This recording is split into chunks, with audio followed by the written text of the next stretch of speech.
lorsque les brises soufflent sur les ruines oubliées, il arrive que les pierres chuchotent encore.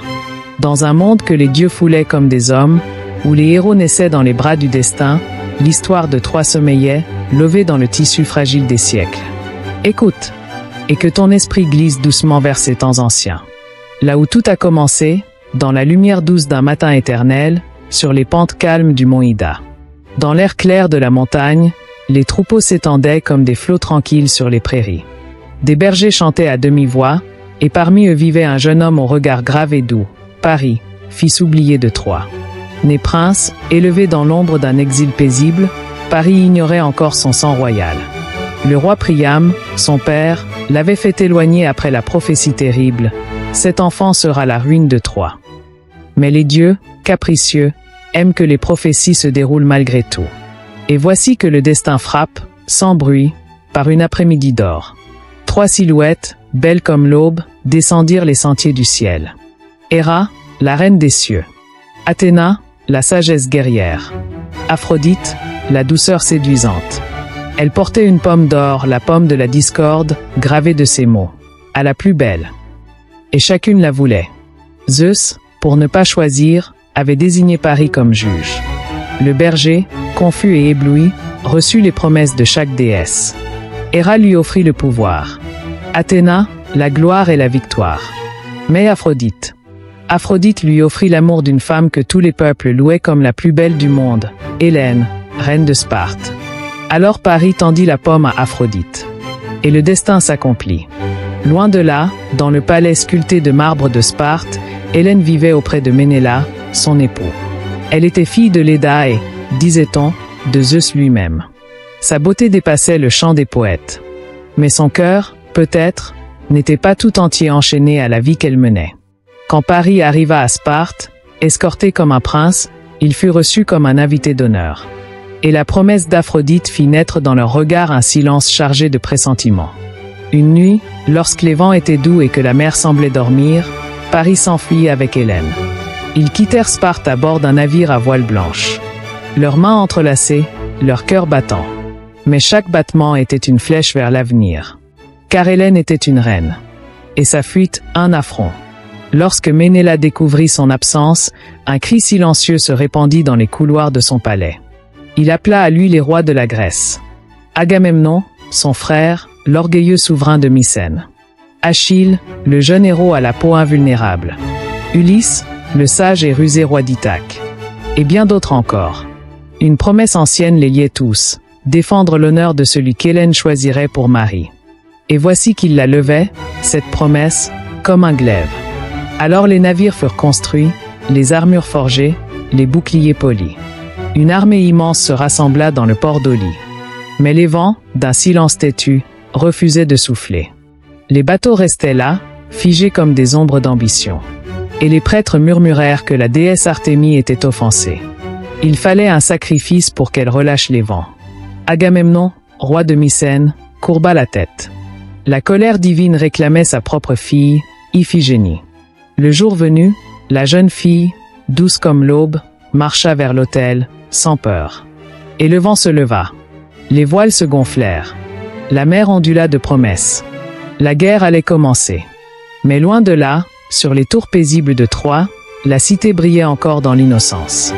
Le vieux Priam régnait, entouré de ses fils, dont l'un, noble et courageux, portait l'avenir de la ville dans ses pas fermes, Hector, frère aîné de Paris. Troie, aux murs bâtis par les dieux, semblait imprenable. Ses tours d'ivoire, ses portes d'airain, sa population fière et prospère formaient un écrin de beauté et de confiance. Et pourtant, les murmures du destin s'approchaient, portés par les voiles blanches de 1000 navires. Quand la flotte grecque parvint enfin sur le rivage, la mer se couvrit d'un manteau noir et or. Les Grecs posèrent le pied sur le sable troyen, non comme visiteurs, mais comme conquérants. Mais Troie ne tomba pas. Les murailles tinrent. Les archers veillaient. Les Troyens luttaient. Et la guerre s'installa. Non pas en une bataille furieuse, mais en un siège sans fin, qui durerait 10 ans. Un hiver passa. Puis un autre. Les rires devinrent des souvenirs. Les promesses, des larmes. Et les chants de guerre se mêlèrent peu à peu aux soupirs du vent. Dans les campements grecs, les héros dormaient avec leurs épées sous l'oreiller. Achille, jeune et immortel, refusait parfois de se battre, orgueilleux et blessé par les offenses. Ulysse, lui, veillait, l'œil brillant de pensées profondes. Et Paris. Paris, dans les jardins suspendus de Troie, se tenait aux côtés d'Hélène, douce et lointaine, comme un mirage de paix au milieu des tambours. Elle regardait parfois vers la mer, là où le destin approchait lentement, sur la crête des vagues. Et dans la nuit, quand tout se taisait, les murailles de Troie soupiraient, comme si elles savaient, comme si elles sentaient dans leurs pierres l'approche d'un feu ancien, comme si les dieux eux-mêmes avaient cessé de parler, pour laisser au silence le soin de prononcer la suite. Le temps, il passe, mais à Troie, il s'attarde. Les jours s'étirent comme les ombres sur les remparts. Et les années, déjà, se sont fondues dans la poussière des combats. 10 hivers, 10 étés, 10 saisons de guerre, sans victoire, sans repos. Les Grecs avaient planté leurs tentes sur le rivage, dressé leurs foyers près des bateaux. Ce n'était plus une expédition. C'était devenu une vie. Un peuple de guerriers vivait là, dans l'attente d'un signe, d'un exploit, d'un souffle des dieux. Les jours passaient dans l'ennui des préparatifs, dans les escarmouches sans lendemain. Et les nuits étaient longues, pleines de soupirs, de chants funèbres, de regards tournés vers les étoiles. Dans le cœur du camp grec, une tente plus vaste, plus silencieuse que les autres, abritait un homme que nul n'osait défier, Achille, fils de Théti, la nymphe des mers. Il brillait comme un astre de guerre. Ses exploits étaient des chants. Son nom, une onde de peur. Mais son âme, elle, était sombre et farouche. Il s'isolait souvent, le regard tourné vers la mer, comme s'il écoutait un appel venu du fond des âges. Car il savait, il ne reviendrait pas de Troie. Il mourrait jeune. Mais son nom vivrait à jamais. C'était le prix. Un matin d'été, un désaccord éclata entre Achille et le roi Agamemnon. Le chef des Achéens avait pris pour lui une captive qu'Achille aimait. Et alors, le héros se retira de la guerre. Il plia ses armes, ferma sa tente, et laissa les Grecs seuls face aux murailles de Troie. Alors la guerre tourna. Sans Achille, les lignes grecques faiblirent. Et les Troyens, menés par Hector, le prince aux yeux sombres et au cœur noble, reprirent courage. Ils s'élancèrent des portes de la ville, repoussèrent les envahisseurs jusqu'à la mer, firent trembler les tentes et les lances. La poussière des sabots soulevait les prières. Le sang des héros teignait la plaine. Mais malgré l'odeur du fer et le tumulte des armes, Hector, lui, portait toujours en son regard la paix. La nuit, il rentrait auprès de Andromaque, son épouse douce, et de leur fils, Astyanax, encore trop jeune pour comprendre les mots destin et mort. Un soir, alors que le vent soufflait du large, Andromaque prit la main d'Hector. « Tu es tout pour nous », murmura-t-elle. « Ne pars pas demain. » Hector baissa les yeux. Il savait déjà que demain lui prendrait quelque chose. Mais il ne pouvait détourner les lois non écrites. Il était le bouclier de Troie. Et Troie avait besoin de lui. Pendant ce temps, dans les tentes grecques, un autre cœur battait, brûlant d'orgueil, celui de Patrocle, l'ami intime d'Achille. Ne supportant plus de voir ses compagnons tomber, il supplia son frère d'armes. « Laisse-moi porter ton armure. Que les Troyens me prennent pour toi, et qu'ils reculent. Juste une fois, pour les sauver. » Achille, à contre-cœur, céda. Et Patrocle partit, vêtu comme le héros qu'il aimait. Sur le champ de bataille, les Grecs crurent au retour d'Achille. Les Troyens tremblèrent. Et Patrocle frappa, comme le tonnerre d'un orage espéré. Mais il s'avança trop loin. Hector l'aperçut. Le duel fut bref, intense, inévitable. Et Patrocle tomba. Lorsque la nouvelle parvint à Achille, un silence déchira l'univers. Il ne cria pas. Il ne pleura pas. Il se leva. Et sa colère devint légende. Sur les plages de Troie, sous un ciel noir de deuil, Achille se couvrit d'une nouvelle armure, forgée par Héphaïsto lui-même. Une armure faite de lumière et de flammes. Un bouclier circulaire, reflet de tout ce qui existe, la guerre, la paix, les astres, les hommes. Et il repartit au combat. Les Troyens tremblèrent devant lui comme des feuilles dans le vent. La terre elle-même semblait reculer. Et Hector, noble et fidèle, comprit que son heure était venue. Il sortit des murailles. Il embrassa son fils une dernière fois. Il embrassa Andromaque, les larmes retenues comme des perles de feu. Puis il descendit vers la plaine. Le duel fut long, digne des récits divins. Le sable tourbillonnait autour d'eux. Chaque coup sonnait comme une cloche d'éternité. Mais Hector, fatigué, frappé par le destin, tomba sous la lance d'Achille. Et dans sa douleur, Achille fit l'impensable. Il attacha le corps du prince troyen à son char et le traîna autour des murs, sous les regards de Priam, Hécube, Andromaque et Hélène. La cité plaira. Les dieux détournèrent les yeux. Mais la nuit, dans sa tente, Achille ne dormait pas. Son cœur était vide. Et un vieillard frêle, seul, sans armes, pénétra les lignes grecques. Priam, roi de Troie, vint supplier l'assassin de son fils. Il tomba à genoux. « Je suis un père. Toi aussi tu l'étais. Donne-moi le corps de mon fils. Pour l'enterrer. Pour qu'il trouve la paix. » Achille baissa les yeux. Et quelque chose, dans ce moment de silence et de vérité nue, le brisa doucement. Il pleura. Puis il rendit Hector à son père. Et pour la première fois depuis des années, la guerre se tut. Durant 12 jours, aucun cri, aucune flèche, aucun sang ne troubla le sol sacré de Troie. 12 jours de paix. 12 jours de souvenirs. 12 jours d'oubli. Mais le destin, lui, n'oublie jamais. Il attend, en silence, le moment d'achever son œuvre.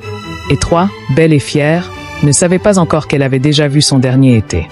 Le vent qui soufflait sur la plaine de Troie avait changé. Il ne portait plus le tumulte des batailles, mais le murmure plus dangereux encore du silence. Les Grecs, après 10 ans de guerre, semblaient avoir disparu. Au matin, les sentinelles, postées sur les remparts de la cité, levèrent les yeux et ce qu'elles virent, nul ne l'avait imaginé. Le rivage était vide. Les navires, tous, partis. Le camp grec abandonné. Les tentes effondrées, les cendres froides, le sable nu. Mais en son centre, un monument étrange s'élevait, aussi haut qu'une maison, taillé dans un bois clair et solide. Un cheval gigantesque, sculpté avec soin, orné de runes et de symboles grecs. Les Troyens descendirent prudemment. Certains, comme Laocoon, prêtre du temple de Poséidon, crièrent à la ruse. « Ne touchez pas à ce cheval. Ne le faites pas entrer. Ce bois n'est pas offrande, mais poison. Il cache la guerre dans son ventre. » Mais d'autres, plus jeunes, plus naïfs ou simplement fatigués, y virent un cadeau. Un trophée. Un signe des dieux.